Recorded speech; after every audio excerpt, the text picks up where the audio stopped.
Bonjour à tous et bienvenue en ce premier jour de printemps. Alors le temps n'est pas vraiment à l'honneur aujourd'hui, mais qui dit printemps dit renouveau, nouveaux projets et lancement de Tokyo. Donc moi, c'est Julie, cofondatrice de Tokyo, et aujourd'hui, c'est notre lancement. Donc pour vous faire plaisir et pour nous faire plaisir, on a créé une matinée de conférences et d'ateliers avec des experts. D'abord, nous allons commencer avec Myriam Neri, experte en communication et fondatrice de Papilio, une agence de marketing. Elle va vous expliquer comment créer votre buyer persona et mieux communiquer avec vos participants, ce qui va vous permettre de les amener à vos événements. Ensuite, on aura une brève introduction de Tokyo, une petite pause et on enchaînera avec Estelle Van der Hagen, consultante et coach en vente et fondatrice de Beehive. Elle vous expliquera comment attirer plus de clients à vos événements grâce à des stratégies de vente.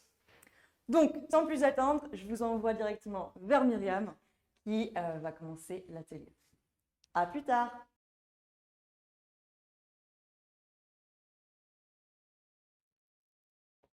Bonjour à tous, donc moi c'est Myriam, merci Julie pour l'introduction. Je pense que les slides ne sont pas au début. Voilà, mais bonjour à tous, je suis ravie d'être là aujourd'hui. Effectivement, avec moi ce matin, on va commencer par les bases. Vraiment, comment est-ce qu'on peut comprendre ses participants pour faire un événement qui correspond exactement à votre public cible. Donc c'est vraiment l'objectif ici. Pour moi, donc je me présente un petit peu, Myriam, j'ai créé l'agence Papilio avec 2 associés. Je reviendrai dessus un petit peu tout à l'heure. C'est une agence de marketing digital, donc vraiment marketing à 360 degrés. Ça fait 8 ans que je travaille dans la communication, un peu plus. J'ai fait de l'événementiel, beaucoup, pour différentes entreprises. J'ai aussi fait de la communication politique, donc on va aussi peut-être parler un peu d'événements un peu plus institutionnels, avec un focus un peu plus niche dans le public cible. On va pouvoir parler de tout ça. D'un point de vue académique, j'ai un bachelier en sciences politiques, un master qui a suivi en relations internationales, puis je me suis spécialisée en marketing digital.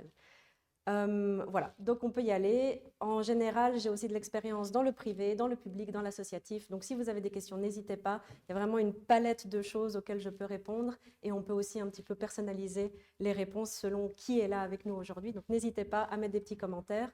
Dès qu'il y a un commentaire, une question, Julie, tu me fais signe et on y répond. Vous pouvez m'interrompre, il n'y a pas de souci. Alors, la suite. Ça ne fonctionne pas. Ah voilà. Donc, l'objectif du workshop, comme je vous le disais, on retourne aux bases. Donc, l'idée aujourd'hui, c'est vraiment de vous donner la méthodologie de comment est-ce qu'on peut cibler nos participants, notre public cible. C'est également valable pour tout autre projet que vous pouvez avoir. Si vous êtes dans une start-up, c'est aussi valable. Donc, c'est vraiment une méthodologie qui peut vous servir pour différentes choses. Aujourd'hui, évidemment, on se concentre sur les événements, mais n'hésitez pas à appliquer ça dans d'autres secteurs. Donc, notre idée, c'est un petit peu de comprendre notre public cible, non seulement pour améliorer le contenu de notre événement, de notre projet, mais aussi pour augmenter les ventes, augmenter les participants, attirer des sponsors. Donc tout ça, ça va vous permettre un petit peu d'avoir ce panel de connaissances. Et comme je vous le disais aujourd'hui, c'est vraiment la méthodologie. Donc on va avoir quelques exercices pratiques. Donc au menu aujourd'hui, donc un peu de théorie, des exercices pratiques pour que vous commenciez un petit peu à toucher à comment est-ce qu'on peut faire une analyse de marché, comment est-ce qu'on peut faire ce qu'on appelle le buyer persona, donc comment est-ce qu'on peut avoir notre profil d'acheteur, notre profil de participant. Et ensuite, ce sera à vous de l'appliquer plus tard, parce qu'effectivement, en 1 heure, 1 heure et demie d'atelier, c'est vraiment pour les bases. Ensuite, ce sera à vous de vous poser tranquillement et de le faire plus amplement. Et en 3e partie de cet atelier, j'aimerais également vous montrer quelques exemples concrets de comment est-ce que nous, chez Papilio, on a appliqué cette théorie, appliqué cette méthodologie et comment est-ce que c'est traduite en une stratégie de communication pour attirer plus de monde à un événement. Et ensuite, un autre cas pratique un peu différent des événements, mais qui va aussi vous servir, vous le verrez. Donc, on commence. Qu'est-ce que le public cible? Ça tombe un peu sous le sens, mais on va le dire quand même, c'est votre client idéal. C'est la personne pour laquelle vous allez créer un événement ou les personnes pour lesquelles vous allez créer un événement, un produit, un projet, une entreprise, un service, tout. Donc, c'est vraiment cette personne ou ce groupe de personnes pour lesquelles vous développez quelque chose. Vous essayez d'impacter leur quotidien, vous essayez de leur apporter quelque chose de nouveau. C'est vraiment multiple, mais c'est ça votre produit, votre public cible. Donc, comment est-ce qu'on arrive Oui, donc, pardon. Donc, pourquoi est-ce que c'est important? Donc, effectivement, comme je le disais avant, ça vous permet, dans votre contenu, d'être beaucoup plus ciblé dedans, de leur dire des choses qui les intéressent, de leur présenter quelque chose qui les intéresse. Ça vous permet, évidemment, in fine, d'augmenter votre objectif, que ce soit la vente, plus de participants, plus de visibilité, plus de notoriété. Il y a vraiment différentes choses qui sont possibles de faire ici. Et ça vous permet évidemment, pour leur parler, d'améliorer vos stratégies de communication. Comment est-ce qu'on atteint notre public cible? Comment est-ce qu'on l'intéresse? Comment est-ce qu'on arrive à le toucher, à l'intéresser pour qu'il vienne chez nous plutôt que chez un autre? Et donc pour ça, il y a différentes étapes qu'on peut faire pour en arriver jusque-là. La toute première, c'est l'analyse de marché. Évidemment, on va essayer de comprendre un petit peu dans quel est le marché dans lequel on atterrit avec notre produit, notre événement. Comprendre aussi un petit peu quelle est la concurrence. Généralement, on n'arrive pas seul sur un marché. Comment est-ce qu'on arrive à se démarquer des autres? Quelle est la chose qui va faire, comme je le disais, qu'on vient chez nous et pas chez un autre, ou qu'on vient aussi chez nous? Et ensuite, comprendre un petit peu qui sont les gens, mais de façon beaucoup plus détaillée. Est-ce qu'ils ont plutôt la vingtaine, la trentaine, la quarantaine? Est-ce qu'ils sont plutôt intéressés par le domaine politique, médical, culturel, etc., etc. Et donc, une fois qu'on a toutes ces analyses qui sont faites, on arrive au moment où on va pouvoir créer notre buyer persona, notre profil d'acheteur. Et c'est toutes ces analyses qui vont nous permettre d'en arriver là. Donc, on va regarder un petit peu plus en détail quelle est chaque partie. Je vous invite aussi à prendre, vous avez normalement reçu des documents à télécharger via mail, c'est aussi dans les commentaires, je pense. Donc, vous pouvez utiliser ça comme base ou simplement une feuille, un stylo, ça va aussi. Les schémas sont assez simples. Et si jamais vous voulez quelque chose qui est déjà fait, vous pouvez aller télécharger ces documents, parce qu'on va les utiliser déjà dans quelques minutes. Donc, la première partie, c'est l'analyse de marché. L'analyse de marché, comme je le disais, ça nous permet d'arriver sur un marché et de comprendre quelles sont les opportunités sur ce marché, quels sont les risques, quelles sont là où on a nos forces et là où on a nos faiblesses pour justement atterrir dans ce marché et comprendre comment est-ce qu'on peut jouer avec les différents acteurs de ce marché. Pour faire ça, il y a 1001 façons de le faire. Ça, c'est très propre à votre produit ou à votre événement. Ça peut être juste avant de lancer un produit, de lancer un événement. Ça peut être déjà s'intéresser autour de nous, de notre public cible, ou en tout cas celui qu'on pense être notre public cible, s'intéresser un petit peu. Est-ce que ce que je propose est utile pour eux? Est-ce que ça les intéresse? Ça peut être en passant plusieurs appels, ça peut être en parlant avec vos amis, aux amis d'amis qui potentiellement sont intéressés. Ça peut être parler à vos clients que vous avez déjà. Donc, si vous avez déjà un produit qui est établi ou déjà une série d'événements qui est établie, n'hésitez pas à demander des avis, des feedbacks, évidemment, sur vos idées et sur ce qu'il est possible de faire. Donc, il y a plusieurs choses que vous pouvez faire de ce côté-là. Pour vous donner un exemple d'un point de vue de notre agence, quand nous, on s'est lancé une agence de marketing, il y en a 40 000 sur le marché. Donc, quand on est arrivé sur le marché, en tout cas le marché belge, et aussi on s'est étendu un peu à l'international, il a fallu regarder qui sont les autres, comprendre un petit peu quelles sont nos forces, les opportunités de ce marché. Et donc, c'est aussi ce qui nous permet de voir si ce qu'on a à proposer est en fait intéressant. Est-ce qu'on arrive en doublon et le marché est déjà saturé? Est-ce qu'il y a encore des choses à faire?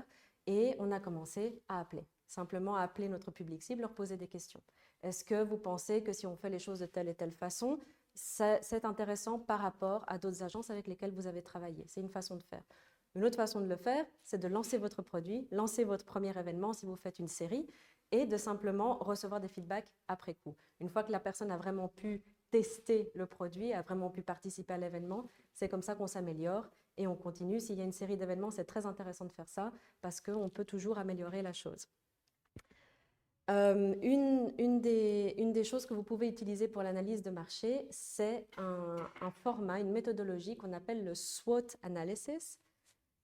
Voilà, ce que vous voyez maintenant dans le slide, on peut l'agrandir un tout petit peu pour qu'on puisse bien lire.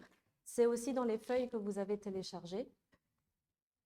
Et donc, c'est une première méthodologie qu'il est intéressant d'utiliser, de s'asseoir, vous seul, vous avec votre équipe, vous avec vos associés, toutes les personnes qui sont concernées par l'événement que vous allez organiser ou le produit que vous allez lancer, asseyez-vous et répondez à ces questions. Donc, ce n'est pas la seule façon de faire une analyse de marché. Je veux être bien claire là-dessus, mais c'est un début. Ça vous permet déjà de rentrer dedans avec des hypothèses, avec des choses où vous vous dites « ça, j'aimerais tester, ça, j'aimerais être sûr que j'ai raison ». Quand je pense que tel public va être intéressé à tel événement, c'est la façon où justement ici, vous allez voir « ah, peut-être qu'ici, il y a quelque chose à faire, peut-être qu'ici, le marché est saturé ». Donc, je vous invite à prendre vos feuilles. Vous en avez deux, donc c'est la page 1 et la page 2. La première, c'est celle qui vous explique un petit peu comment fonctionne la méthodologie. La deuxième, c'est une feuille blanche pour que vous puissiez écrire dessus. Donc, le SWOT analysis, SWOT, c'est parce que c'est en anglais, mais on a les titres qui sont ici. C'est un petit peu la façon dont ça va organiser vos idées, comprendre un petit peu vos forces, vos faiblesses sur le marché, les opportunités du marché, aussi les risques de ce marché, les menaces de ce marché. Donc, on va commencer avec la partie force. C'est la partie où vous devez réfléchir un petit peu, d'accord, mon événement, qu'est-ce qu'il apporte?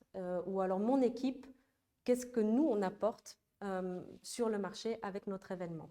Est-ce qu'on est plus compétitif? Est-ce qu'on a quelqu'un qui a des connaissances incroyables, un ponte dans tel et tel sujet, c'est intéressant de l'avoir à mon événement? Est-ce que l'événement, si c'est quelque chose de plus récréatif, est-ce qu'il est plus marrant de venir à ma fête qu'à la fête du voisin? Est-ce qu'il y a quelque chose de spécial? Voilà, quelles sont vos forces, soit vis-à-vis de votre produit, vis-à-vis de votre événement, soit vous vis-à-vis d'une équipe, de comment est-ce que vous faites les choses? Voilà, je vous laisse 1 ou 2 minutes réfléchir un petit peu quelles sont vos forces ici.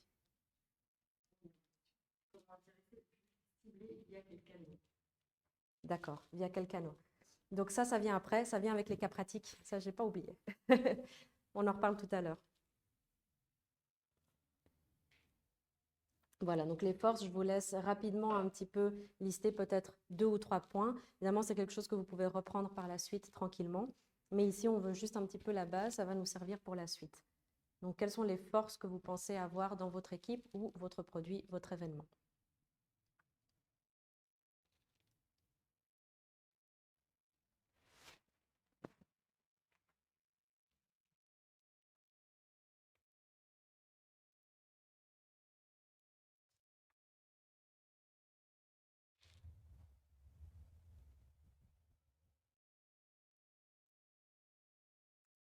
Voilà, et maintenant, la même chose, mais avec vos faiblesses.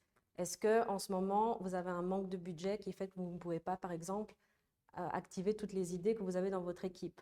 Ou est-ce que vous êtes nouveau sur le marché, vous avez l'impression que personne ne vous connaît? Ça, c'est une faiblesse aussi. Est-ce que, par exemple, vous n'êtes pas assez dans l'équipe? Ou est-ce qu'il y a des choses, voilà, ça peut être aussi d'un point de vue du matériel, est-ce que ça vous manque? À nouveau d'un point de vue de l'équipe ou d'un point de vue ou d'un point de vue de votre produit, de votre événement. Voilà, je vous laisse à nouveau lister entre 1 et 3 choses ici. C'est important d'en avoir quand même 1 ou 2 par section, parce que c'est dessus qu'on va pouvoir travailler ensuite.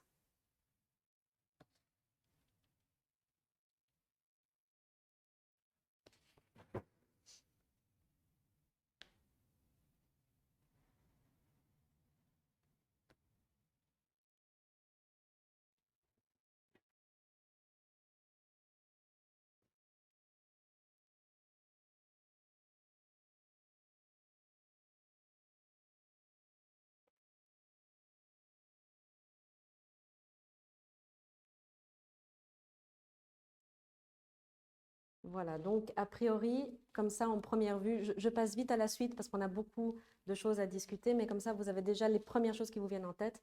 Les forces et les faiblesses, c'est vraiment quelque chose d'interne. C'est quelque chose, votre équipe, votre produit, c'est quelque chose qui se passe chez vous, qui est bien, ou des choses à améliorer, des choses négatives, des choses qui vous bloquent un petit peu. Maintenant, si on passe aux autres, opportunités et risques, c'est quelque chose qui est externe. Dans le marché, d'après vous, quelles sont les opportunités qui s'annoncent à vous? Est-ce que c'est un marché en croissance? Est-ce que vous avez l'impression que c'est un marché niche dans lequel il n'y a pas beaucoup de monde, il n'y a pas beaucoup de concurrents? Est-ce que vous venez de recevoir un financement qui vous permet de faire un événement grandiose parce qu'il y a l'argent, parce qu'on peut faire des belles choses, on peut faire une belle communication? Voilà, quelles sont les opportunités externes qui vous permettent de faire un meilleur événement ou d'avoir un meilleur produit sur le marché? C'est d'en trouver 1 ou 2 ici, ce sera intéressant. Vous avez évidemment, donc dans la feuille, comme je vous disais, en page 1, vous avez quelques idées si vous ne savez pas à quoi vous pouvez penser.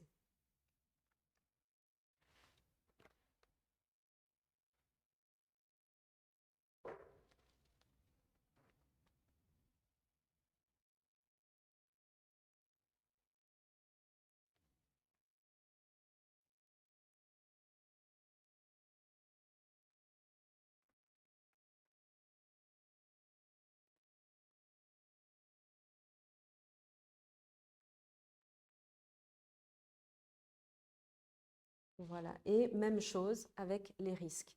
Est-ce que vous vous adressez à un public où c'est un très petit groupe de personnes et donc c'est d'autant plus difficile de les faire se déplacer à un événement ou participer à un événement en ligne? Est-ce que ces personnes, peut-être, c'est un groupe de personnes qui n'est pas vraiment connecté digitalement et donc les canaux de communication sont un peu plus compliqués pour atteindre ces personnes et faire du volume à votre événement? Voilà, ça peut être n'importe quoi. Est-ce qu'il y a un énorme concurrent qui est déjà sur la scène et il vous fait peur, ce concurrent? Voilà, essayez de penser un petit peu quels sont les risques. Donc, ce n'est pas forcément quelque chose de complètement bloquant.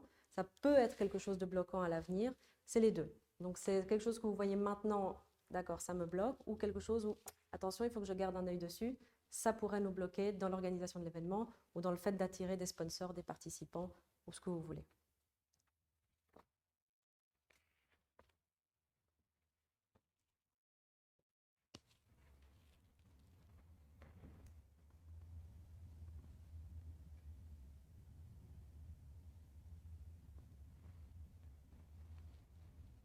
Voilà, donc a priori, je vous ai laissé un tout petit peu de temps ici pour avoir votre tableau. N'hésitez pas, comme je le disais, à revenir dessus. Et j'en parlerai plus tard aussi, mais selon les analyses suivantes, vous pouvez revenir sur ce tableau, l'améliorer, l'enrichir avec les choses que vous apprenez aussi. Donc évidemment, à chaque fois que vous commencez une analyse, vous commencez avec des hypothèses. Quand vous avez une bonne idée d'une entreprise, une bonne idée d'un produit, une bonne idée d'un événement, à chaque fois, il faut le confronter au marché. C'est exactement ce qu'on est en train de faire. Donc, ce que vous commencez à faire ici, c'est vraiment quelles sont vos hypothèses. Et ensuite, avec, comme je vous le disais, le fait d'avoir des feedbacks, de faire des appels, de tester déjà quelque chose sur le marché, vous allez pouvoir nourrir un petit peu plus cette grille et au fil du temps aussi voir surtout du côté des risques, garder un œil sur ce qui se passe sur le marché, côté des opportunités, garder un œil sur ce qui se passe sur le marché. Donc nous, c'est quelque chose en interne qu'on revoit tous les 6 mois. Donc c'est vraiment, et c'est une matrix très très simple en réalité, mais ça permet d'amener une conversation, d'en discuter avec votre équipe et toujours d'avoir un œil sur ce qui se passe et d'être sûr qu'on reste toujours compétitif. Voilà. Ensuite, une fois qu'on a fait notre analyse de marché, on a l'analyse de la concurrence, qui est une étape extrêmement importante. C'est une étape à laquelle il faut penser même quand vous pensez au nom de votre projet, au nom de votre événement, être sûr que quelqu'un n'y a pas déjà pensé.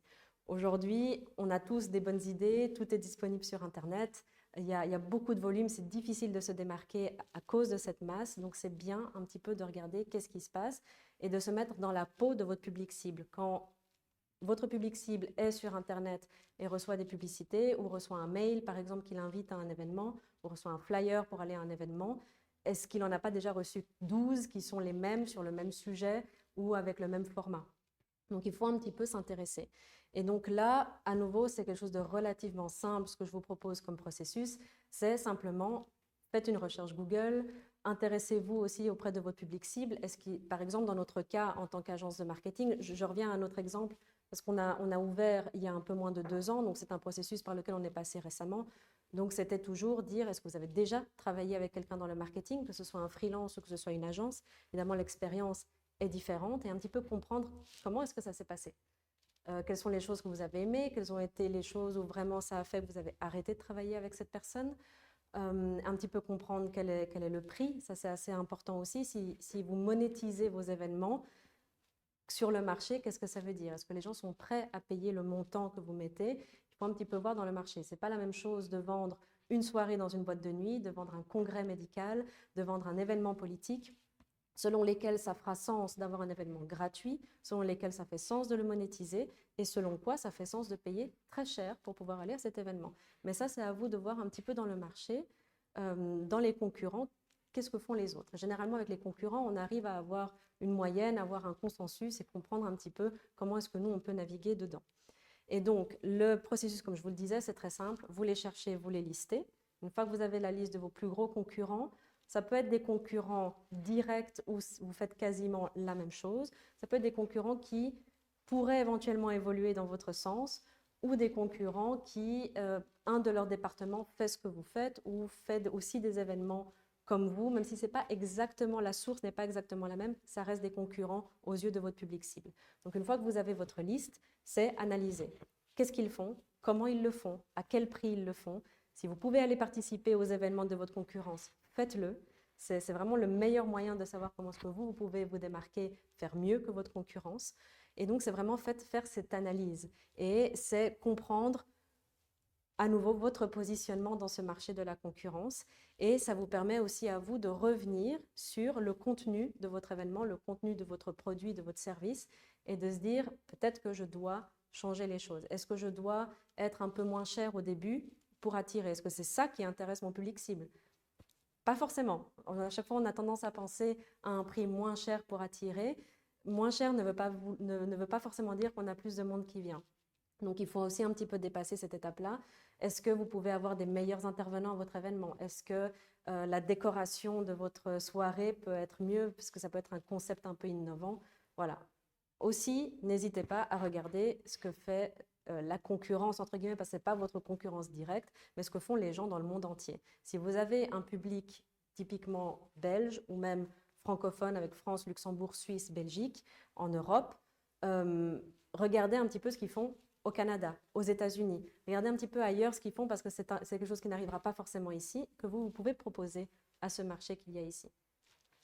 Donc voilà, ça c'est les choses qu'on vous propose et ça, comme je le disais, une analyse de votre concurrence vous permet de revenir à votre analyse de marché et de toujours être un petit peu en ping-pong pour à chaque fois nourrir votre réflexion au sujet de comment est-ce que vous allez créer votre événement et de comment vous allez le promouvoir. Et ensuite, dernière analyse qu'il est important de faire avant d'identifier votre public cible en détail, c'est un petit peu l'analyse des données démographiques et psychographiques. Donc, démographique, quel âge ils ont, est-ce que c'est un homme, une femme ou est-ce que ce n'est pas important? Est-ce qu'ils habitent dans un lieu bien spécifique ou est-ce que vous êtes ouvert à l'international parce que votre produit est digital, par exemple? Ou est-ce enfin voilà, quelle est leur profession, quel est leur réseau? C'est voilà, tout ça qu'il va falloir analyser. Et ensuite, on a la partie psychographique, où là, ce n'est pas toujours nécessaire, mais ça peut être toute la partie de est-ce qu'ils ont une opinion bien spécifique? Je pense par exemple à des événements politiques. Si on est un parti politique, évidemment, on va vouloir cibler personnes de gauche, de droite, du centre, selon quel est notre parti politique. Donc, ça va être intéressant ici pour nous d'identifier un petit peu les données psychographiques et de comprendre exactement notre profil de public cible. Donc ça, comment vous le faites? À nouveau, c'est quelque chose que vous pouvez faire en organisant déjà des événements et en voyant qui est venu. C'est aussi quelque chose que vous pouvez faire en vous basant sur la façon dont vous avez développé votre produit. Comme je le disais, les partis politiques, c'est assez évident qu'on va cibler une certaine population. Si on fait une fête dans un bar, aussi voir un petit peu quelle est la tranche d'âge qu'on cible et du coup, évidemment, ça vous permet de faire une fête plus ou moins différente. Voilà, donc on a évidemment, ça dépend de quel événement on parle, mais ça reste intéressant ici d'identifier un petit peu toutes ces données. Voilà, et donc une fois que vous avez vos 3 analyses qui sont faites, analyse de marché, analyse de la concurrence, analyse démographique et psychographique, avec tout ce package, vous êtes normalement apte à passer à la partie du buyer persona, de votre profil d'acheteur. Donc là, on va pouvoir passer à la partie complètement du cas pratique où on va faire ensemble l'exercice de votre profil d'acheteur. Voilà, rebonjour à tous. On reprend donc notre atelier sur comment comprendre son public cible pour maximiser son événement et faire en sorte que l'événement puisse intéresser notre public, mais aussi, donc non seulement d'un point de vue du contenu, mais aussi comment faire la promotion. Donc, on en était aux différentes analyses pour pouvoir maintenant passer à notre buyer persona, notre profil d'acheteur. Donc, qu'est-ce que c'est exactement un buyer persona? En réalité, vous allez créer votre client fictif, mais réaliste, c'est important. Un petit peu, vous allez devoir faire votre profil type de à qui s'adresse votre événement, votre produit, votre entreprise, votre service. Ça vaut pour tout, mais dans ce cas-ci, pour votre événement. Donc, on va passer dans les documents que vous avez dû télécharger. On passe à la page 3 et 4. Et donc, on va un petit peu passer dans différentes parties et essayer de créer ce client fictif pour un petit peu mieux le comprendre, se mettre dans sa peau et ensuite créer un produit qui tient la route pour lui et une promotion qui va l'intéresser. Donc, on y va. Et donc ici, vous avez votre personne fictive et on va essayer de comprendre cette personne, on va essayer de tout comprendre sur cette personne, que ce soit d'un point de vue personnel, professionnel, qu'est-ce que cette personne fait dans sa journée, quelles sont ses valeurs, quels sont ses buts, ses défis, où est-ce que cette personne se trouve. Voilà, quelles sont les informations qui pourraient la freiner ou le freiner pour venir à notre événement.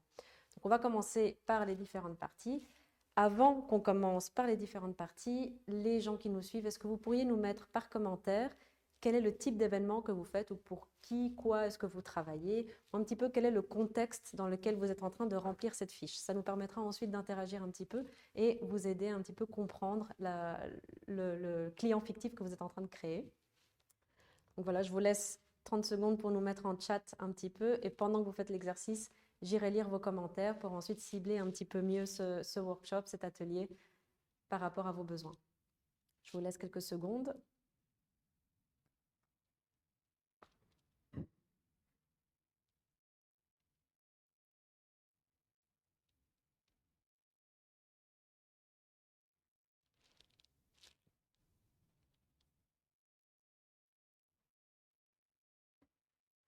Voilà, n'hésitez pas, si jamais en cours de route, à encore m'expliquer pourquoi est-ce que vous êtes là, qu'est-ce qui vous intéresse d'un point de vue de votre événement bien précis ou bien du projet que vous avez événementiel, comme ça on peut cibler un peu mieux.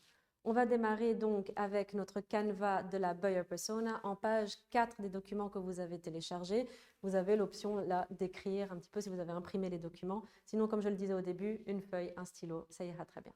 Donc on commence par les informations personnelles. Donc ici, on va essayer de comprendre un petit peu notre public cible. Quel âge il a? Quel est son genre, si c'est utile? Quel est son niveau d'éducation? Quel est son revenu? Quelle est sa situation géographique, maritale, familiale? Voilà. Vous devez répondre un petit peu dans ce qui est utile pour votre événement. Probablement que pour beaucoup d'événements, le fait que quelqu'un soit marié ou pas n'a aucune importance, donc vous ne le mettez pas ici. Mais un petit peu dans les infos personnelles, essayez même de vous mettre dans la peau d'une personne. Donc un des exercices que nous, on a fait dans notre agence, c'est même de nommer ces personnes-là. On a plusieurs buyer personas. Ici, moi, je vais vous demander d'essayer de généraliser un petit peu la chose pour l'exercice, mais quand vous le faites à la maison, vraiment essayez de cibler pour une personne. Elle s'appelle Daniela, elle a 34 ans, elle a une famille avec 2 enfants, etc., etc. Et vraiment essayer de développer cette personne fictive. Mais ici, pour l'exercice, essayons de faire un petit peu de façon générale. Donc, au niveau de l'âge, est-ce que ça va entre 30 et 60 ans, par exemple? Au niveau du genre, est-ce que ça a une importance? Ça peut l'avoir, comme ça peut ne pas l'avoir. Au niveau du revenu, ça peut l'avoir aussi selon si vous avez un produit de luxe ou pas. Est-ce que ça s'adresse vraiment à tous les revenus parce que c'est gratuit, parce que c'est pas cher? Ou est-ce qu'on s'adresse à un niveau de revenu plus élevé parce qu'on cherche des directeurs, par exemple, selon le contenu de l'événement? Voilà, j'essaie de toucher tous les panels possibles d'événements, mais c'est à vous de voir un petit peu ici ce qu'il est intéressant pour vous et votre événement. Je vous laisse une petite minute pour écrire ces informations personnelles. Et ensuite, on passe à la suite. Juste concentrez-vous sur les infos personnelles pour le moment.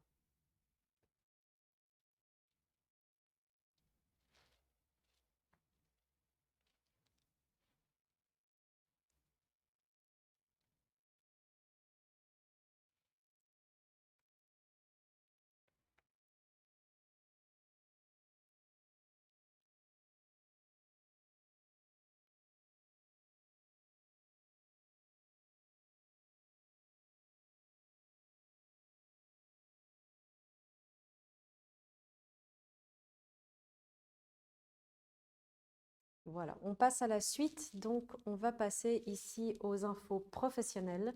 Donc ici, c'est assez intéressant selon le type d'événement que vous faites. Si vous vous adressez à des entreprises, si vous vous adressez à des personnes qui travaillent dans un certain secteur ou qui ont un certain niveau dans la hiérarchie, ça peut être important de savoir professionnellement que font ces personnes-là.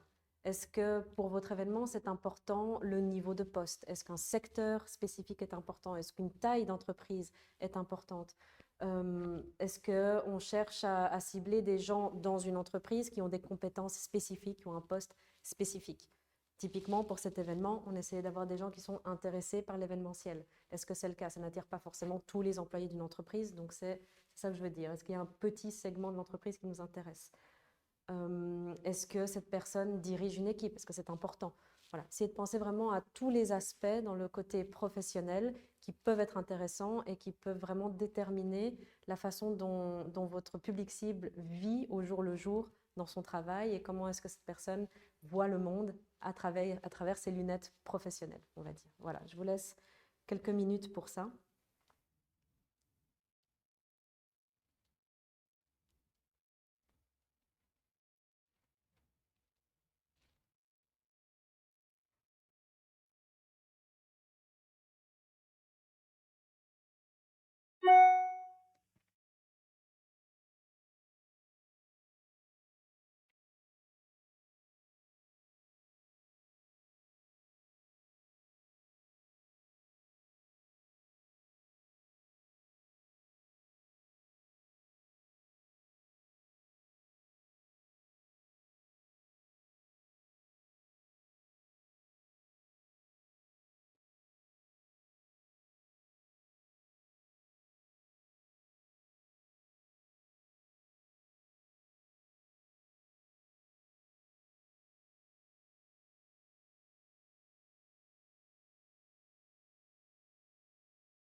Voilà. Aussi, dans les infos professionnelles, autre chose qu'il est important pour vous de déterminer, c'est est-ce que la personne peut prendre des décisions seule.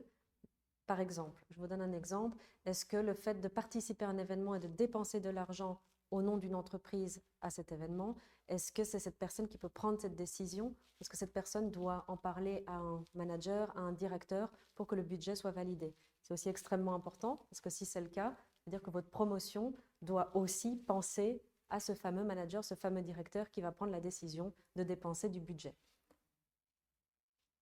Oui, on a une question de Tania. Pour chaque public cible, il faut faire un persona différent, même si le but, le contenu et les outils sont les mêmes. C'est juste l'approche qui sera un peu différente et la conclusion du l'événement. Oui, parfait. Donc, on a une question de Tania qui nous demande pour le public cible s'il faut faire différentes buyer personas. Oui, la réponse est oui. Donc ici, à nouveau, pour l'exercice, on essaie d'en faire une ou de faire quelque chose d'un peu général. Mais après cet atelier, vraiment, je vous invite à vous asseoir et faire différentes personas, même si le produit est le même si l'événement est le même, avec une promotion qui peut être similaire. Pourquoi? Parce que les personnes qui viennent à votre événement ne vont pas être intéressés par les mêmes choses de votre événement ou ne vont pas être sensibles aux mêmes choses quand il s'agit de voir la publicité de votre événement. C'est aussi l'occasion, peut-être, selon l'événement que vous organisez, de segmenter cet événement ou de rajouter des séances. Si on parle par exemple, d'une journée avec différentes sessions, est-ce que ça vaut la peine d'en rajouter ou d'en enlever selon ces différentes personnes-là? Donc oui, vraiment, la réponse est un grand oui. Il faut vraiment essayer d'avoir différentes personnes. Et comme je le disais tout à l'heure, même essayer de les nommer et d'aller vraiment profondément dans les détails pour comprendre un petit peu comment cette personne réagit à notre communication et réagit à notre produit.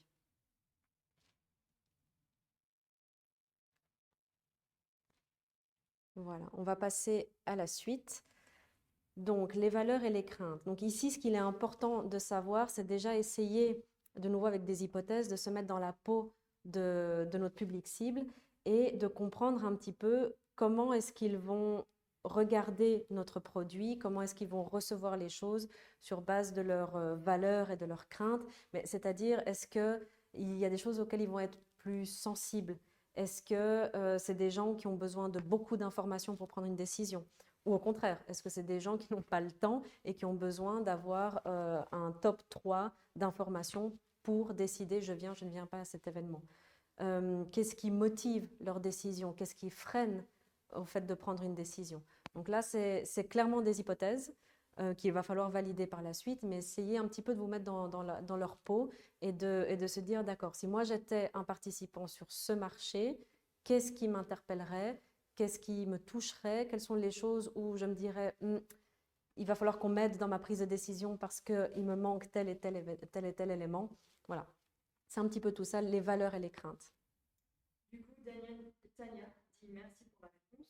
Elle demande est-ce qu'il faut plusieurs plans com nécessaires et peut-être du coup tous les réunir en même temps pour avoir un groupe plus important.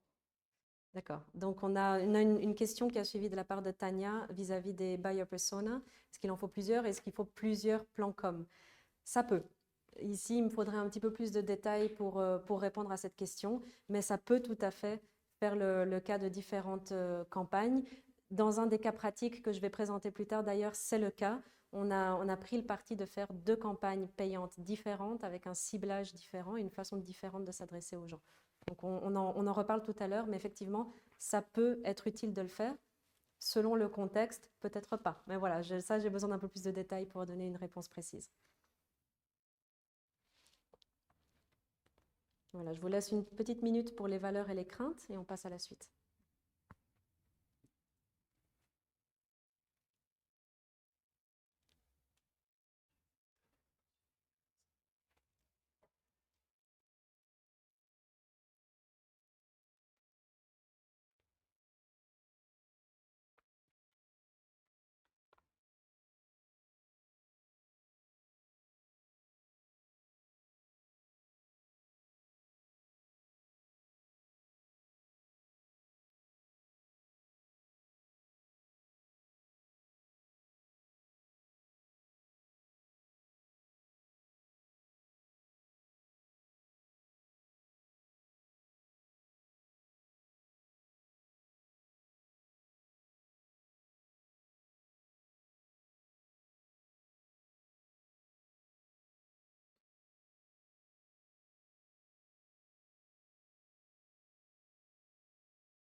Voilà, on va passer à la suite. Donc ensuite, on a les buts et les défis.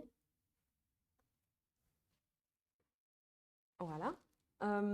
Donc ici, c'est un petit peu comprendre qu'est-ce que ces gens recherchent, voilà, quels sont leurs objectifs d'un point de vue perso ou professionnel. Évidemment, à nouveau, ça dépend du produit que vous avez. Il y a des questions pour lesquelles ça ne sert à rien de répondre. Il y a des questions qui sont importantes de répondre, évidemment. Ça, c'est à vous de voir. Mais un petit peu comment est-ce qu'ils priorisent dans leur vie les différentes choses. Qu'est-ce qui est très important, ce serait bien de l'avoir, mais ce n'est pas indispensable. Et comment est-ce que vous pouvez les aider aussi dans atteindre ce but.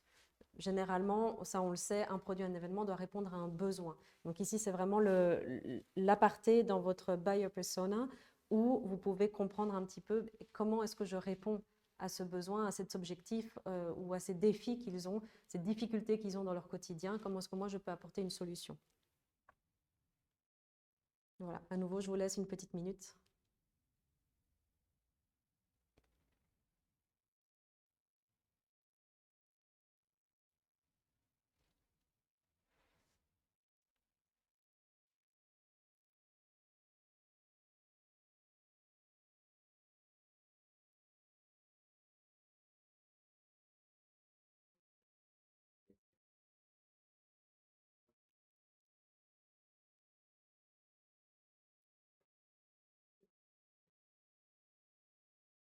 Oui, donc apparemment, on a un problème de son. Est-ce que vous m'entendez bien? On peut avoir un petit commentaire de ce côté-là?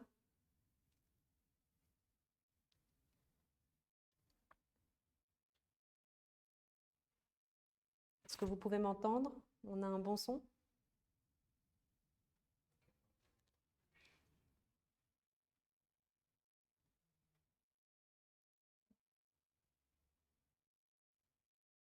Ça a l'air d'aller?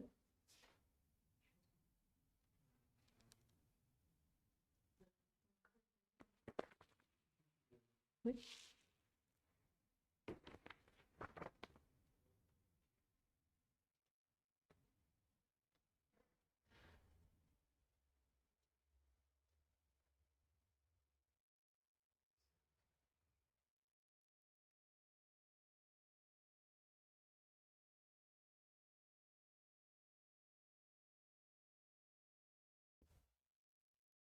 Vous me dites, hein.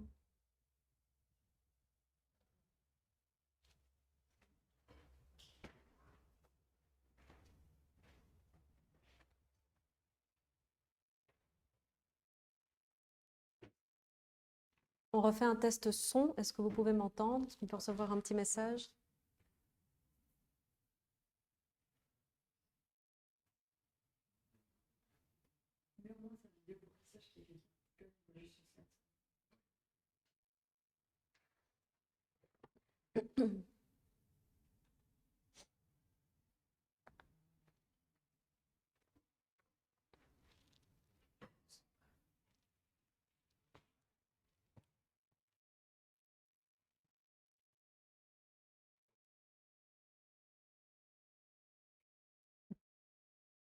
Tu as mis un petit message. Ok.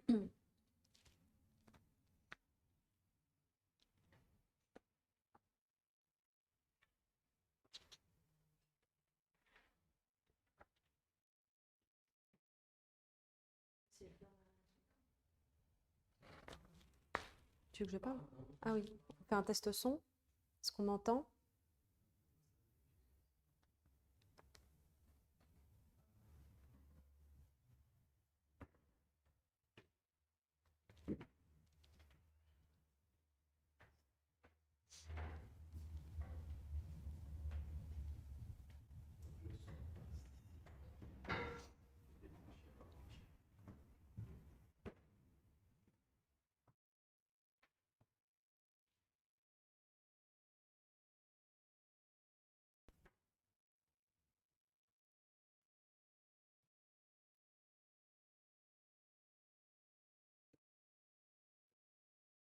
On fait un autre test son.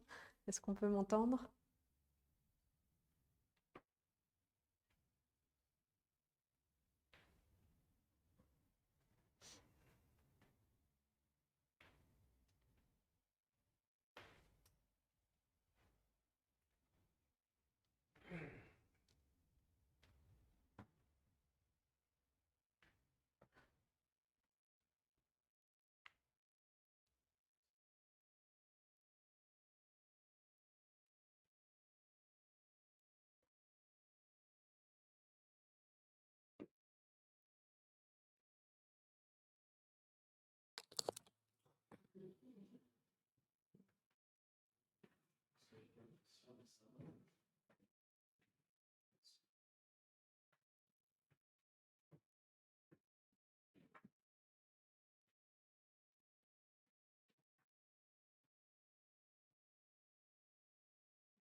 On est bon. Voilà. Désolée à du direct. On peut reprendre donc là où on en était. Alors, pour le feuille précédent, on était resté au but et défi. On va passer maintenant à la suite. Donc, à la partie où sont-ils? Donc ici, vraiment, pensez au-delà de juste la situation géographique. Selon votre événement, évidemment, ça a une importance. Mais aussi un petit peu comment est-ce que ces gens obtiennent de l'information. Quels sont les médias qu'ils suivent, sur quels réseaux sociaux est-ce qu'ils sont. Est-ce qu'ils participent à d'autres événements? Est-ce qu'ils font partie d'une association? Est-ce qu'ils font partie d'un groupe politique, comme je le disais avant? Voilà, donc c'est le où, ce n'est pas juste est-ce qu'ils habitent à Bruxelles ou pas, par exemple, mais vraiment dans leur quotidien, ou en tout cas dans leur mois, où est-ce qu'ils vont? Quels sont les différents endroits où ils vont? Et évidemment, selon l'événement que vous voulez organiser, certains endroits ont plus d'importance que d'autres. Mais c'est un petit peu pour comprendre, voilà, ces gens-là, quel peut être leur semaine, leur mois, comment ça se passe. Donc, moi, je vous laisse une petite minute pour cette partie-ci.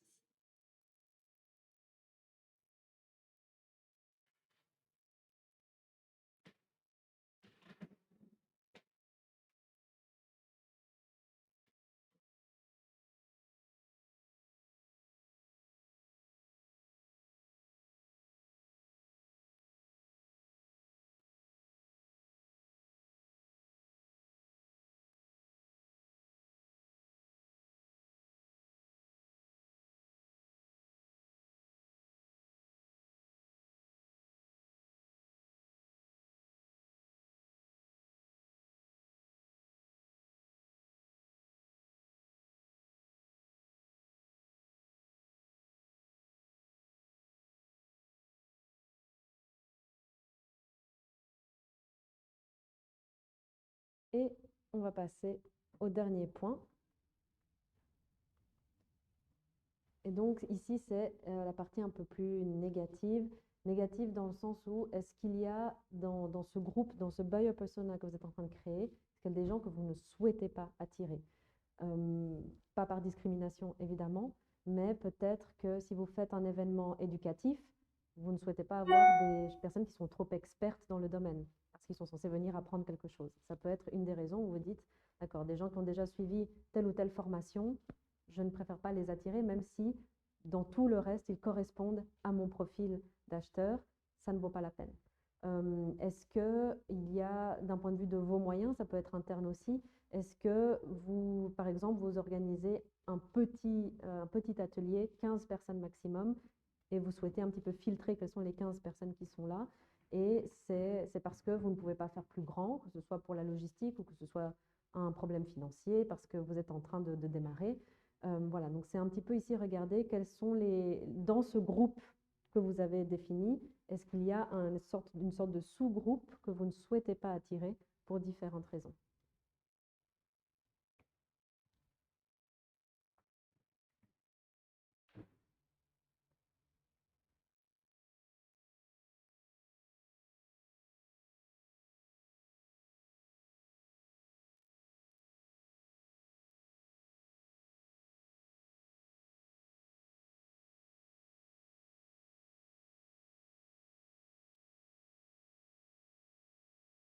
Voilà. Je vous avais invité au début de cet exercice à nous raconter un petit peu plus quel est votre projet événementiel. Je ne sais pas si quelqu'un en a discuté en commentaire. Vous êtes toujours à temps de le faire, on peut toujours en discuter.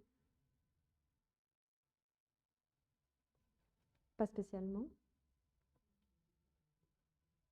N'hésitez pas, à n'importe quel moment, vous nous dites quel est votre projet événementiel, on peut en discuter en live, c'est l'avantage, donc n'hésitez pas. Voilà, donc maintenant, votre buyer persona, ah pardon, il faut que je revienne en arrière, votre buyer persona est fait.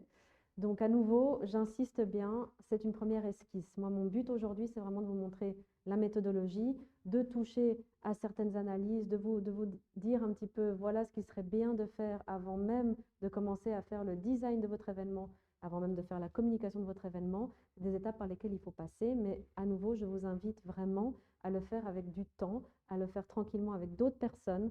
Le brainstorming, c'est toujours quelque chose de positif avec votre équipe, ou même si vous êtes dans un projet seul, vous êtes un indépendant, un entrepreneur seul, n'hésitez pas à en parler autour de vous, ça aide toujours à construire un petit peu, à valider les hypothèses et à construire tout ça. Donc voilà, vraiment faites-le et à nouveau, faites-le de façon le plus détaillée possible.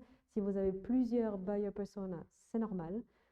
Et c'est comme ça qu'on arrive à les toucher au mieux et qu'on arrive à vraiment designer des produits, des événements qui sont dédiés à notre public cible. Voilà, et donc maintenant je vais passer à la partie cas pratique. Il y a quelques cas où j'aurais voulu vous montrer. Donc nous, tout ce processus de buyer persona, c'est quelque chose par lequel on passe avec nos clients quand ils viennent avec un projet qu'ils veulent promouvoir. Ça peut être un produit, ça peut être promouvoir une entreprise, ça peut être promouvoir un événement. Le premier cas duquel je veux vous parler, c'est justement d'un événement, un congrès médical. Et c'est donc une association de médecins donc qui sont plus orientés dans la colposcopie, dans le domaine gynécologique, et qui organisent un congrès tous les 2 ans pour justement parler des dernières recherches, parler des dernières découvertes, du dépistage pour le cancer du col de l'utérus, par exemple. Voilà, donc c'est vraiment quelque chose de très ciblé. C'est un public très spécifique. C'est aussi quelque chose de très institutionnel, pour ainsi dire. C'est pas quelque chose de récréatif, c'est pas fun, c'est pas sexy comme événement. Et quand même, il faut qu'on trouve des participants à cet événement. Donc, l'objectif était double. C'était non seulement de ramener des participants en ligne, donc c'était un congrès médical entièrement en ligne, mais aussi de ramener des sponsors, parce qu'en tant qu'association, c'est aussi comme ça qu'ils arrivent à financer ce genre d'action éducative pour les médecins. Et donc, comment est-ce qu'on s'est débrouillé?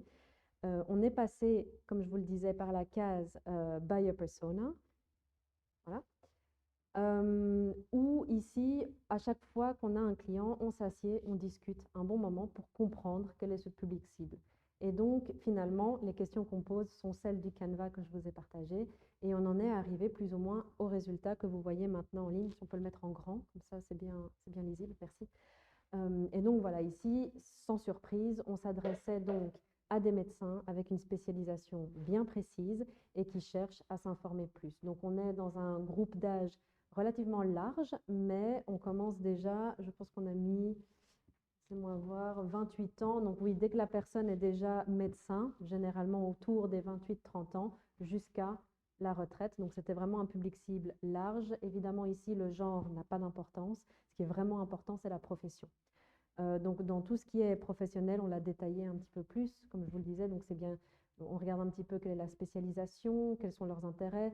Il fallait aussi que ce soit des personnes intéressées à obtenir des crédits. Donc, rapidement, les médecins, évidemment, c'est une formation continue, ce qu'ils font. Et donc, il y a des crédits qu'ils doivent obtenir, X crédits chaque année ou chaque 2 ans, ils doivent obtenir.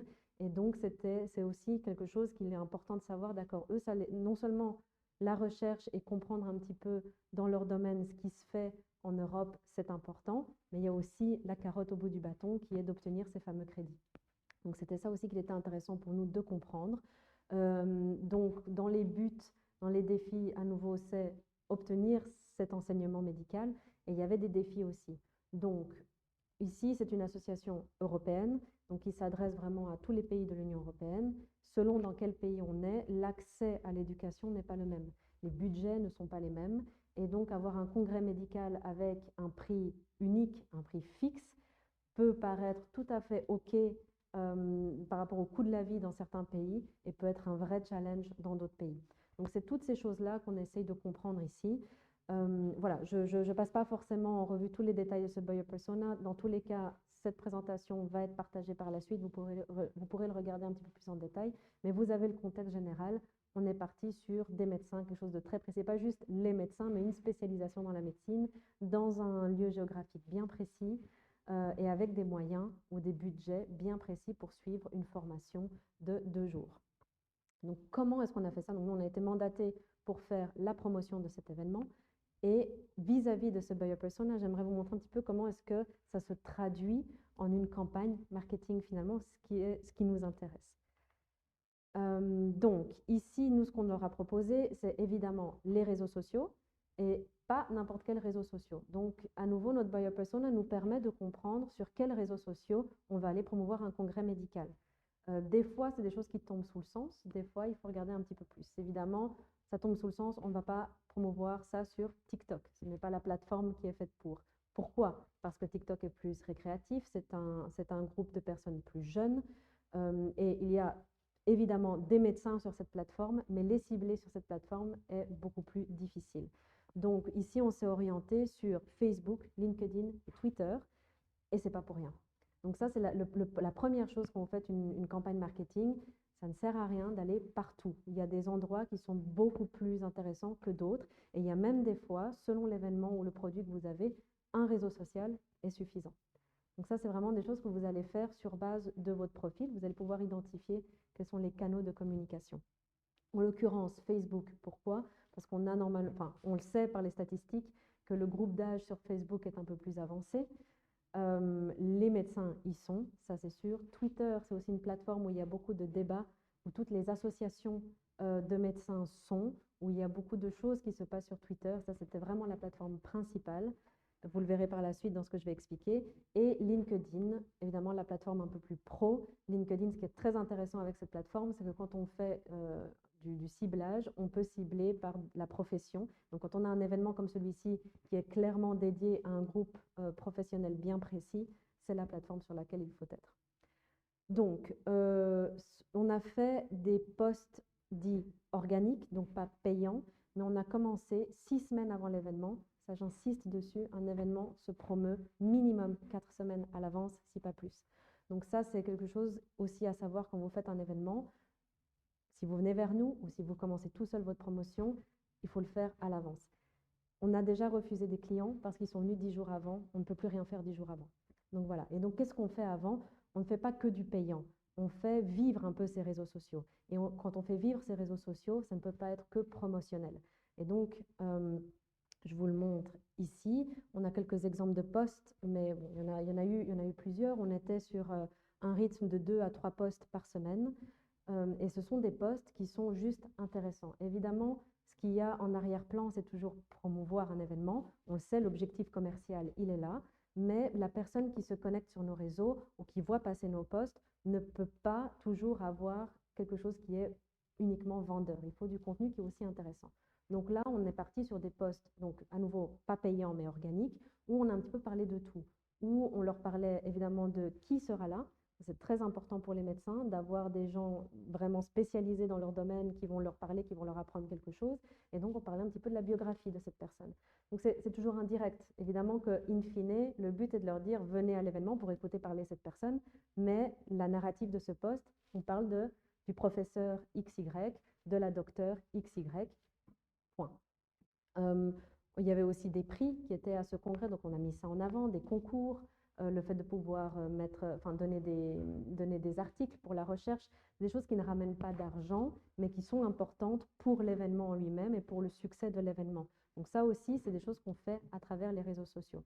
Autre chose pour laquelle c'est important d'avoir une communication organique sur les réseaux sociaux, c'est que quand les gens tombent sur la campagne payante et atterrissent sur nos réseaux sociaux, il ne faut pas qu'ils soient vides. Il faut qu'il s'y passe quelque chose, il faut qu'il y ait du contenu, qu'ils puissent voir des choses qui, petit à petit, va les convaincre de s'inscrire. Et évidemment, on a des posts purement promotionnels où c'est, voilà, jusqu'à telle date, on peut s'inscrire, inscrivez-vous, ça va être génial. Voilà, un petit mix de posts, c'est quand même assez important. Et évidemment, dans ce cadre-là, très important aussi, c'est quasiment obligé, en tout cas c'est notre opinion, c'est de faire une campagne payante. La campagne payante, c'est vraiment ce qui va rapidement vous ramener de la visibilité, parce qu'on le sait, c'est comme ça que les réseaux sociaux vivent. Comment est-ce que les réseaux sociaux font de l'argent? C'est grâce à toutes ces choses qu'ils monétisent. Donc faire des posts organiques, c'est bien, il y a un algorithme à comprendre et il ne faut pas que ce soit vide, mais c'est quelque chose de très lent si on se base uniquement sur ce qui est organique. Donc évidemment, quand on paye, quand on met un petit budget, on augmente rapidement la visibilité. Et donc, nous, dans notre cas, alors, on a fait pour ça une vidéo promotionnelle.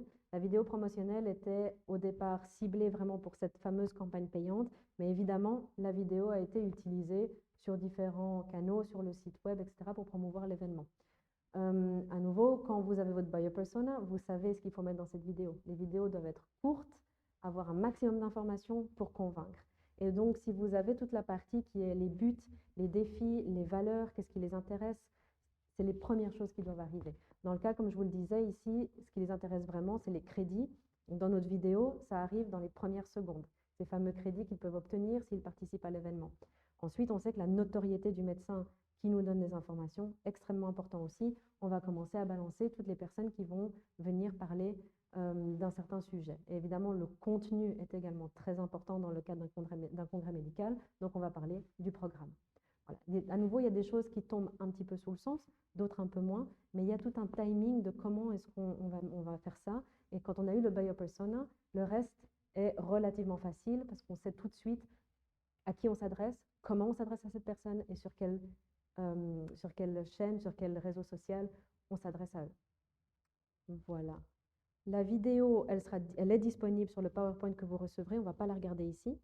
Mais évidemment, quand vous recevrez le PowerPoint, n'hésitez pas, vous pouvez la regarder et un petit peu vous inspirer de ça pour vos propres événements. Un peu plus en parlant de la campagne sur Twitter. Ça, c'est quelque chose vraiment qui me tenait à cœur de vous mettre ce cas pratique. Pourquoi? Parce que le budget était très petit. Et donc, on le voit ici, avec un budget de 50 €, on a explosé le nombre de participants. Donc, ce n'est pas une question de budget. On peut faire des grandes choses avec un petit budget. Pour autant, qu'on sache bien cibler notre public. Et ça, c'est vraiment le meilleur exemple qu'on a dans les différents projets qu'on a fait dans notre portfolio. C'est celui-là, c'est que quand on sait exactement à qui on s'adresse, comment on s'adresse à cette personne et comment mettre tous ces paramètres d'une campagne payante, finalement, il n'y a pas besoin de dépenser trop d'argent pour les attirer. Et donc ici, j'ai envie de dire, on était nous-mêmes positivement surprises parce qu'on a complètement explosé les moyennes de Twitter.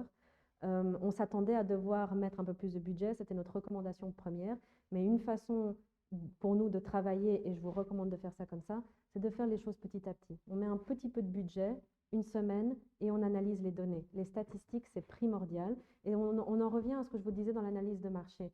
On balance quelque chose, on a des feedbacks, et sur base de ça, on ajuste, on continue, ou on arrête certaines choses, et on évolue comme ça. C'est vraiment notre façon de travailler. Et dans toutes les campagnes sur les réseaux sociaux qu'on a fait jusqu'à maintenant, c'était un succès grâce à ça. Parce que ça ne sert à rien de balancer des milliers d'euros d'un coup. Et tout à coup, on se rend compte que ce n'était pas le bon ciblage, ça n'a pas intéressé notre public, on a perdu beaucoup d'argent.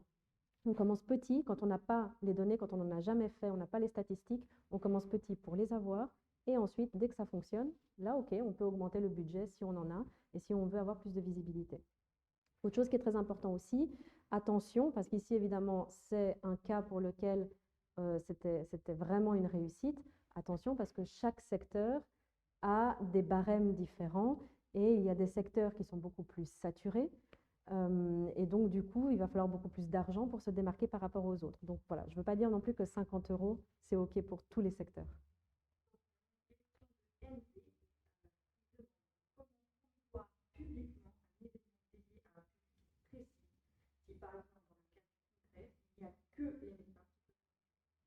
Ok, donc on a une question de savoir comment est-ce qu'on peut publiquement promouvoir quelque chose qui est très niche, comme dans ce cas-ci, dans le congrès médical. À nouveau, pour nous, c'était une campagne payante. Ça, c'est vraiment le meilleur moyen. Parce que quand on met en place une campagne payante sur les réseaux sociaux ou sur Google Ads, on a tous des paramètres où on peut vraiment aller très, très profondément dans le détail en disant, moi, mon public cible est celui-là. Et généralement, il y a un tout petit peu de marge d'erreur, évidemment, mais généralement, les personnes qui ne correspondent pas à tous ces paramètres qu'on a mis ne verront pas passer la publicité. Et ça, c'est la façon dont fonctionnent les réseaux sociaux, dont fonctionne l'algorithme. Donc, c'est pas dérangeant. Donc, c'est public, c'est là. Évidemment, n'importe qui peut tomber dessus, entre guillemets. Mais si les paramètres sont bien définis, a priori, voilà. Par exemple, moi qui travaille dans le marketing, je n'ai aucune raison de tomber sur une campagne pour un congrès médical si les paramètres ont été bien définis. Vraiment, mais il faut, pour ça, c'est la partie payante, évidemment. Tout ce qui est la partie organique sur les réseaux sociaux, donc poster 1 à 3 fois par semaine, ça va être à coup de hashtag, à coup de mots-clés. Les algorithmes sont différents selon les réseaux sociaux. Et là, c'est un peu plus, la marge d'erreur est évidemment un peu plus grande. Des fois, on tombe sur des choses qui ne sont pas forcément intéressantes jusqu'à ce que l'algorithme comprenne ce qui nous intéresse. Mais dans la partie payante, il n'y a pas de raison. Il n'y a pas forcément de problème. Très bien. Donc ça, c'est pour la partie payante. Voilà. Et autre chose, donc juste pour en revenir au congrès médical, une autre chose qu'on avait fait aussi pour cet événement qui est assez intéressante, c'est de créer un kit média. Donc ça ne s'adresse pas à tout le monde, mais je le dis au cas où c'est possible pour votre événement. Si vous avez des partenaires dans un événement, que ce soit des sponsors ou que ce soit d'autres personnes qui organisent l'événement avec vous ou des intervenants, n'hésitez pas à leur fournir un kit tout prêt, tout beau, pour pouvoir poster, pour pouvoir envoyer un mail. Donc nous, c'est ce qu'on a fait. Donc dans le kit, on avait un mail qui était déjà mail promotionnel. Il n'y a plus qu'à, j'ai envie de dire, envoyer ça à une liste de diffusion. Vraiment simplifier les choses à vos partenaires pour qu'ils puissent vous aider dans la promotion. Des posts sur les réseaux sociaux, pareil, on leur envoyait déjà la description, les bons hashtags, les bons liens avec les visuels. Il n'y a plus qu'à poster et c'est fait en 1 minute. Donc vraiment faciliter la tâche de vos partenaires et ça, c'est toujours boule de neige, c'est un petit peu l'équivalent à du bouche à oreille. Ça permet aussi à ce que les efforts de communication soient partagés. Donc si jamais c'est le cas pour votre événement, c'est toujours un petit truc qu'il est bien de savoir. Voilà, ça c'est pour le congrès médical. Peut-être je prends quelques questions sur ça avant de passer à l'autre cas pratique, s'il y en a. Pas spécialement. Très bien, donc je passe à la suite. Notre deuxième cas pratique n'est pas forcément un événement, mais il reste intéressant parce qu'on peut transposer évidemment toute notre théorie, on peut la transposer lorsqu'il s'agit d'un événement. Donc pourquoi est-ce que j'ai choisi ce cas pratique? Ce cas pratique, c'est vraiment quelqu'un qui démarrait de rien, qui démarrait d'une idée, enfin pas de rien, mais qui démarrait d'une idée, qui démarrait d'une entreprise, d'une agence immobilière qu'il a voulu implémenter en Espagne. Donc c'est une agence immobilière en Andalousie, dans le sud de l'Espagne, qui est spécialisée dans des biens immobiliers moyens haut de gamme pour un public bien spécifique. Donc le public bien spécifique, c'est pas forcément les Espagnols, mais plutôt le reste de l'Europe qui cherche à avoir une seconde résidence ou qui cherche à investir dans les pays du Sud où il fait bon vivre, où il fait bon prendre une retraite, où il fait bon avoir des vacances. Donc ici, c'est un cas assez intéressant parce que, mis à part donc, cette entreprise qui existait et cette idée qui existait, il n'y avait ni logo, il y avait déjà le nom, mais mis à part ça, il n'y avait pas de logo, il n'y avait pas toute la marque n'était pas créée, il n'y avait pas de site web, pas de réseaux sociaux, il n'y avait rien. Et donc c'est pour ça que c'est assez intéressant, c'est de voir un petit peu comment est-ce qu'on a construit tout ça. Et donc ici, de nouveau, on a fait notre exercice avec le client du buyer persona. Et ici, c'est un cas assez intéressant dans le sens où la personne est basée dans le sud de l'Espagne et son public cible n'est pas physiquement sur place. Donc ici, le marketing digital est plus qu'essentiel si on veut commencer à viser oui, nord-ouest, centre Europe, c'est principalement le public cible. On veut le cibler dans plusieurs langues. Voilà, donc ici, à nouveau, pour l'exercice, on a un buyer persona général, mais ici, l'exercice a vraiment été de le segmenter un petit peu. Et c'est l'exemple dont je parlais tout à l'heure qui nous a permis de faire 2 campagnes similaires mais différentes. Donc, ici, ce qui était important, c'était plus la situation personnelle que professionnelle, contrairement au congrès médical. C'est aussi pour ça que je prends 2 exemples très différents. Mais ici, on va peut-être un peu plus dans l'économique et ou l'émotionnel. Donc, soit on a la partie vacances, la partie retraite, je veux vivre bien, je veux avoir ma propre maison ou mon propre appartement au soleil, tout en restant proche en Europe, sans devoir aller à l'autre bout du monde, qui est accessible facilement, donc avion, voiture. Donc on est vraiment dans cette sphère du personnel, du plaisir, voilà, de la recherche de cette deuxième résidence dans le sud de l'Espagne. Et on a la partie financière de revenus parce qu'on est dans une catégorie de biens moyens haut de gamme, même si l'immobilier est peut-être moins cher en Espagne en comparant avec d'autres pays d'Europe, ça reste quand même une certaine gamme de biens, une gamme de produits où il faut avoir un certain revenu pour pouvoir se le permettre, et économique également parce qu'on n'attire pas seulement les personnes, comme je le disais, qui veulent deuxième résidence, mais aussi des gens qui veulent investir. Donc des gens qui ne mettront probablement jamais les pieds dans cet appartement eux-mêmes, mais c'est un secteur, le secteur du tourisme est en pleine croissance, c'est l'Espagne, et on sait que c'est une maison qu'on va pouvoir rentabiliser très très bien, ou un appartement.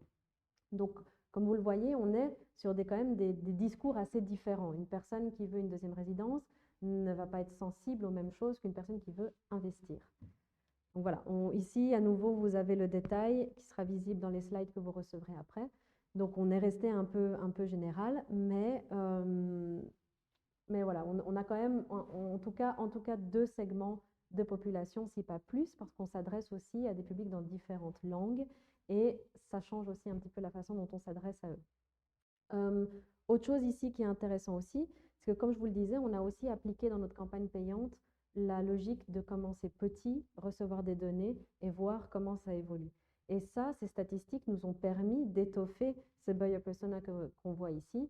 Et notamment, pour vous donner un exemple, on s'est rendu compte que les hommes ont tendance à plus dépenser pour des biens immobiliers. Et ça, c'est quelque chose qu'on n'avait pas forcément dans nos hypothèses au début. Et maintenant, on le sait. Donc, dans la proportion, on a en tout cas un 70% d'hommes qui sont, eux, ceux qui vont faire l'achat par rapport aux femmes qui sont un 30% uniquement. Et donc ça, c'est quelque chose aussi, quand on fait une campagne payante, on le sait, on l'utilise et on va de l'avant. Voilà, donc pour ce client, on a fait beaucoup de choses, mais donc rapidement pour passer, donc ça c'est aussi quelque chose dont je voulais discuter, on a créé un logo. Et ça, c'est quelque chose qui est assez important d'un point de vue du branding. Quand on a notre buyer persona, on sait aussi quelle couleur on va utiliser dans notre logo et dans notre branding. On sait quelle police on va utiliser et comment on va s'adresser à eux. Et ça, c'est aussi quelque chose qui est très intéressant, que je vous invite à vous pencher dessus, parce que, en tout cas, nous, dans notre agence, la plupart des agences le font aussi, on se base sur la psychologie des couleurs et on se base sur ce que ça va transmettre. Et ici, c'est extrêmement important, c'est une conversation qu'on a constamment avec nos clients. Ce n'est pas est-ce que le logo me représente en tant que directeur de tel projet, mais est-ce que ce logo représente mon public cible? Et ça change tout. Donc ici, on a pris le parti de la mer et du soleil, simple, bleu, jaune. Et donc on est parti dans quelque chose de très pétant, dans quelque chose de très lumineux. Et de quelque chose évidemment, on a la petite maison, on a les palmiers qui nous rappellent que c'est les vacances. Voilà, donc j'ai envie de dire ici, c'est un peu l'exemple facile. On a été dans le facile percutant d'un coup, aussi parce que le marché est saturé et parce qu'on a fait une analyse des concurrents. Et les concurrents ont tendance à partir dans un style plus classique, avec une petite clé et quelque chose de peut-être plus élégant dans le style. Donc nous, on a pris le parti d'être un peu plus bold, un peu plus, voilà, un peu plus pop dans la communication et c'est un choix conscient. Ce n'est pas j'aime, j'aime pas. Ici, ce n'est pas important ce qu'on aime, mais est-ce que le public cible va réagir positivement à ça? Donc voilà, on a développé un site web. Donc à nouveau, le site web, comme je vous le dis, il est très lumineux. On a des belles photos de maisons, des belles photos de l'Andalousie, des belles photos du soleil. On se balade sur le site web, ce qu'on veut, c'est rêver. On veut se projeter dans le bien immobilier, éventuellement qu'on va visiter et, in fine, acheter. Donc, évidemment, aussi dans la narrative, vous pourrez aller le voir, mais dans la narrative, on rentre beaucoup dans tout ça. Donc, on a carrément un onglet complet qui va nous parler de la région en Espagne, de la région d'Andalousie.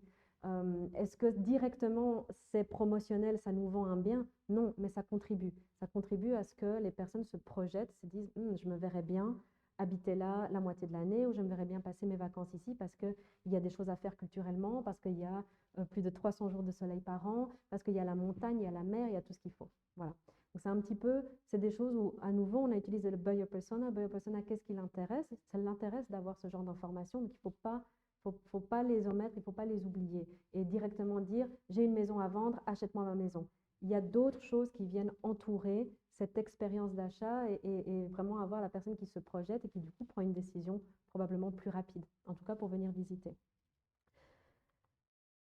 Ensuite, on a aussi fait une campagne payante avec une vidéo. Donc on est très vidéo, ça je vous recommande les vidéos. Les algorithmes adorent les vidéos, que ce soit les Reels en vertical ou que ce soit les vidéos sur les autres plateformes.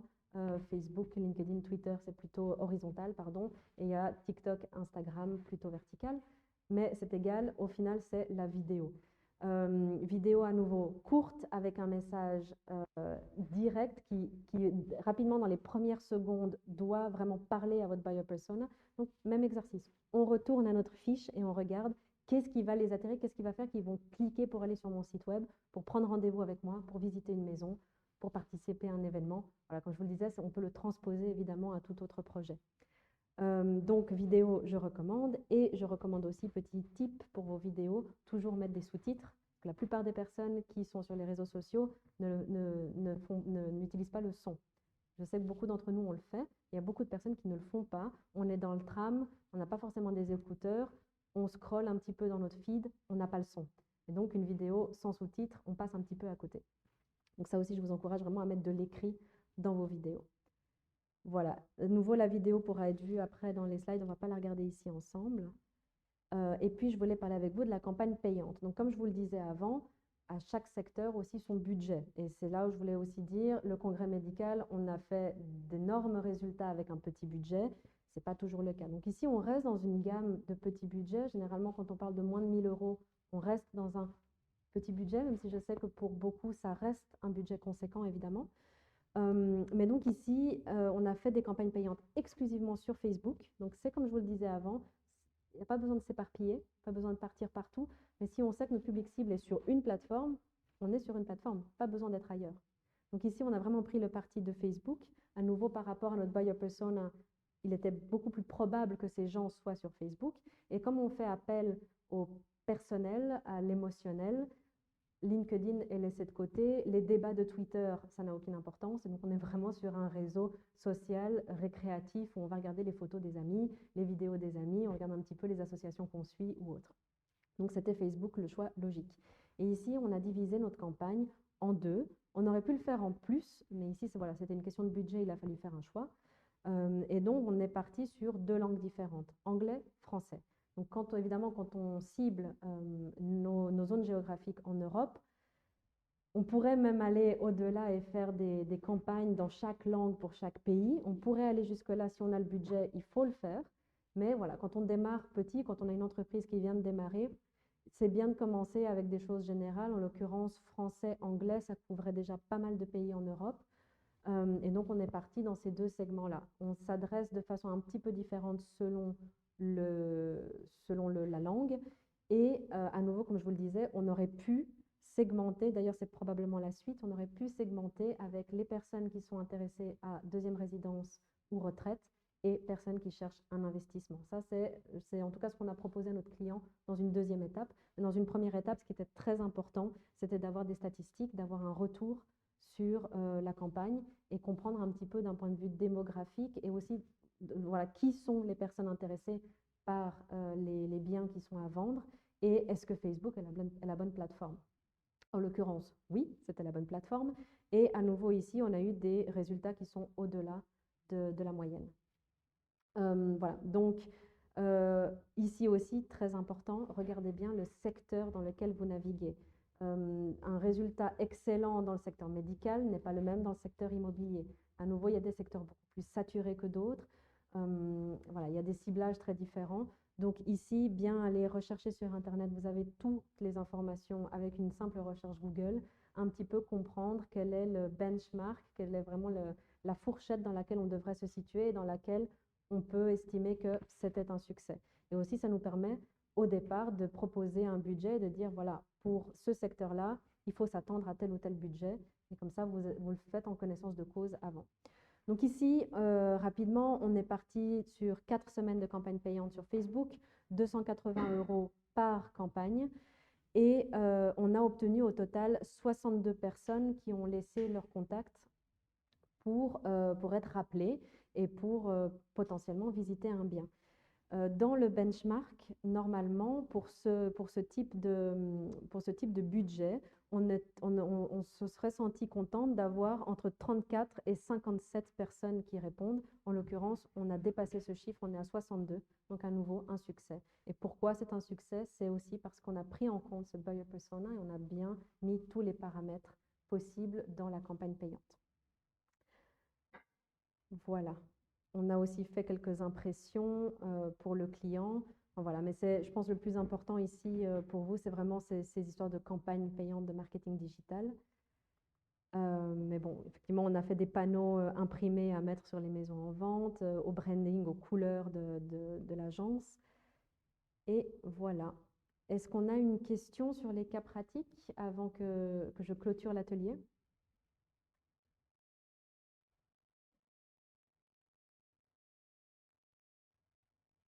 Non? Parfait. Mais très bien. Donc, on arrive à la fin. Comme je vous le disais, ce qu'il faut faire maintenant, c'est appliquer la théorie. Donc aujourd'hui, c'était vraiment avoir la méthodologie, avoir quelques idées. J'espère que c'est ce que j'ai pu vous transmettre. Maintenant, c'est les devoirs. Il faut s'asseoir, il faut recommencer l'exercice, prendre le temps de le faire, prendre le temps de faire toutes ces analyses de marché, analyse concurrentielle, analyse démographique, faire ces buyer persona le plus détaillé possible. Et sur base de ça, prendre des décisions non seulement sur le design de votre événement, mais aussi comment est-ce que vous allez le promouvoir, que ce soit à travers un site web, à travers des réseaux sociaux, à travers une affiche, à travers des flyers, à travers la narrative, la façon de parler, la langue dans laquelle vous allez parler selon votre public cible. Voilà, donc c'est vraiment ce que je vous invite à faire. Maintenant, après cet atelier, de reprendre un petit peu les outils. Comme je vous le disais, vous aurez les slides, vous aurez tout ce qu'il faut pour reprendre la théorie. Et je termine quelques mots sur Papilio en vous présentant mes associés, si j'y arrive. Ça, je vous ai déjà demandé si vous aviez des questions. Voilà, et donc simplement vous parler un petit peu de l'agence Papilio, créée il y a un petit peu moins de 2 ans avec 2 associés, donc une entreprise de femmes qui ont décidé d'unir leurs différentes connaissances pour faire une agence marketing. Tout le monde ne fait pas tout, donc vraiment l'idée ici, c'est de ramener les compétences de chacune. On a aussi plusieurs personnes avec lesquelles on collabore qui agrandissent l'équipe et de vraiment vous permettre d'avoir un marketing à 360 degrés. Et ça va de la création du logo, création du branding, création de supports imprimés, de sites web, de gestion des réseaux sociaux, que ce soit organique ou campagne payante. Voilà, on fait vraiment tout ce panel de choses pour un projet bien précis, comme c'était le cas du congrès médical pour un événement, ou vraiment démarrer de zéro avec un projet et vraiment la création de marque pour ce projet. Voilà, j'espère que ça vous a plu. Si vous avez des questions, il y a aussi ici tous nos contacts. N'hésitez pas. Si vous avez des questions qui ont à voir avec l'atelier, si on peut encore vous aider, nous, c'est avec plaisir. Et évidemment, si vous voulez faire appel à nos services, avec grand plaisir, on passe un appel avec vous. On se rencontre à Bruxelles, parce qu'on est basé à Bruxelles. Voilà, à tout bientôt. Rebonjour à tous. Alors, merci Myriam infiniment pour cet petit atelier. D'ailleurs, il y a une dernière question à laquelle je vais peut-être pouvoir aider à répondre de Tania qui dit: quel canal avez-vous utilisé pour l'organisation de cet événement? Alors justement, c'est une introduction parfaite pour ce dont je vais parler. Donc, pour rappel, aujourd'hui c'est le lancement de Tookio. Et Tookio, c'est quoi? Une plateforme de marketing événementiel. Et si vous êtes ici aujourd'hui, c'est que vous voulez plus de clients à vos événements. J'ai raison ou j'ai raison? Donc, si vous me donnez quelques minutes, ce que je vais faire, c'est que je vais vous présenter la plateforme et comment cette plateforme peut vous aider à attirer plus de clients, pardon, à vos événements. Ça vous va? Super, merci. Allons-y du coup. Donc, à qui s'adresse cette plateforme? Elle s'adresse à toute personne qui développe des événements ouverts au grand public. L'objectif du Tookio, c'est d'attirer plus de clients. Comment? En offrant plus de visibilité à vos événements en un moindre temps. Donc, sans plus attendre, si vous êtes prêts, je vais vous montrer les 3 fonctionnalités de Tookio et je vais demander à Jerry qu'il envoie les slides. Donc, la première fonctionnalité qui va vous intéresser, on me dit qu'il y a un petit problème technique. Mais je vais y aller quand même. Donc, la première fonctionnalité qui va vous intéresser, c'est la publication sur les agendas digitaux. En Belgique, à l'heure actuelle, on a Que Faire, Out.be et Eventbrite. On va en rajouter au fur et à mesure. Donc, votre priorité, si vous avez un agenda qui vous attire le plus, n'hésitez pas à nous le dire et on le rajoute. Et tout ça en un clic. Vous pouvez publier, modifier, supprimer vos événements. La deuxième fonctionnalité qui va vous attirer, c'est la publication sur les réseaux sociaux, sur Facebook et Instagram. Et ce mois-ci, on rajoute LinkedIn. Au fur et à mesure, on ira en rajoutant plus de réseaux sociaux. La troisième fonctionnalité qui va vous intéresser, c'est notre préférée, peut-être la vôtre, c'est l'envoi d'invitations et de communiqués de presse à des journalistes et à des influenceurs. Tout ça en un clic. Donc, tout ça, c'est bien beau, mais parlons un tout petit peu de prix. Alors, dans le premier plan, on vous offre un événement publication sur les agendas digitaux. Vous pouvez publier sur les réseaux sociaux. Dans le deuxième plan, vous avez des événements illimités. Vous pouvez évidemment publier sur les réseaux sociaux et vous avez accès au chat du service client. Le dernier plan, notre préféré, évidemment, reprend tous les caractéristiques du médium, mais ajoute en plus l'envoi d'invitations et de communiqués de presse aux journalistes et aux influenceurs. Donc, si on regarde un peu nos concurrents, on peut voir que juste pour les réseaux sociaux, on a notre concurrent principal qui vous demande 99 € par mois, c'est-à-dire 1 200 € par an. Et on a notre deuxième concurrent qui est juste des bases de données de journalistes qui vous demande 5 000 € par an. En tout, vous en êtes déjà à 6 200 € par an. Et nous, de notre côté, ce qu'on fait, c'est qu'on vous offre le plan de base à 250 €, le plan médium à 2 000 € et le plan premium à 3 200 €. Mais on ne s'arrête pas là. Aujourd'hui, c'est notre lancement. Ça nous fait plaisir. On veut vous faire plaisir. Du coup, on vous fait une petite promotion de lancement valable pendant 7 jours. Donc, pour le plan médium, vous pouvez l'avoir au lieu de 2 000 € à 1 500 €. Pour le plan premium, au lieu de 3 200 €, vous l'avez à 2 400 €. Donc, pour ce faire, vous avez juste à utiliser le code de lancement qui s'appelle LAUNCH 2023, LAUNCH 2023. Donc, n'hésitez pas, on va passer un petit moment de pause de 10 minutes avant d'enchaîner sur Estelle. Le temps pour vous de réfléchir à votre inscription sur Tookio. À plus tard!